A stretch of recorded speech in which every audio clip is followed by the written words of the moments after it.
Ring compressors are designed to compress piston rings into the ring grooves so that the piston assembly can be inserted into the cylinder bore. This can be an easy tool to use or it can be challenging. If you follow these steps and pay attention to the tips at the end, installing piston assemblies will be as easy as changing a spark plug. Let's get started. Lubricate the piston skirt, rings, ring grooves, inside walls of the ring compressor, and cylinder walls with clean engine oil. Note the 3 or 4 dimples around one of the edges of the compressor. This edge is intended to go against the cylinder block.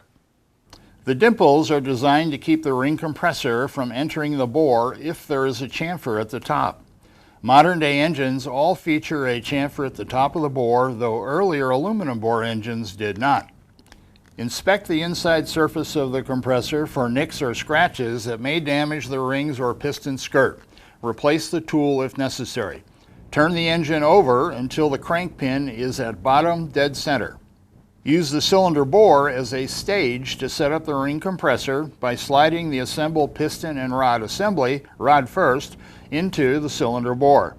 Tap the upper rim of the compressor downward to make sure the layers of the compressor are all against the head gasket surface. Rest the piston assembly on the deck of the cylinder assembly and install the ring compressor over the rings. Tighten the compressor as tight as possible by hand. Make sure you can still turn the compressor on the piston. If not, loosen the compressor slightly. If the piston has a notch or a mark on the crown, orient the piston in the correct direction for the engine being worked on. Make sure the big end of the connecting rod will pass between the crankshaft counterweights. Put a rag over the edge of the compressor to protect the web between your thumb and index finger when you press the piston in with your thumbs. With a firm, steady push, press the piston into the bore. Once you begin pushing, do not let up. Do not hammer or pound the piston in. If the piston sticks, it is usually because a ring has caught on the edge of the cylinder bore. If this occurs, remove the piston assembly, reinstall the compressor, and try again. Here are some tips that may help this process go easier for you. Double-check rings are installed in the correct orientation. If you get the middle ring in upside down, you won't believe the amount of smoke you get from the exhaust. Stagger the ring end gaps if you want to, but it's not required. As soon as the engine begins to run, the rings will rotate around the piston due to engine harmonics. If you tighten the compressor and it seems to unwind a small amount before you remove the key, tighten the screw on the compressor body. This will stop it from slipping. Lubrication is the key to making this an easy job. Everything the rings and piston body contact must be well oiled. Some technicians dunk the entire head of the piston in a bucket of clean oil before they begin.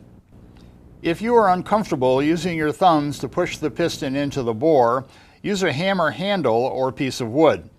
Hold the ring compressor with one hand against the cylinder block while you press down hard and fast on top of the piston with the other.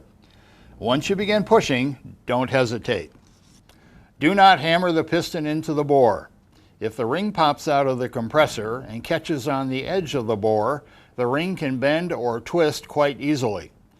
Modern-day ring sets are much thinner than they have been in the past and are more easily damaged. Rings are expected to turn in their grooves while the engine runs.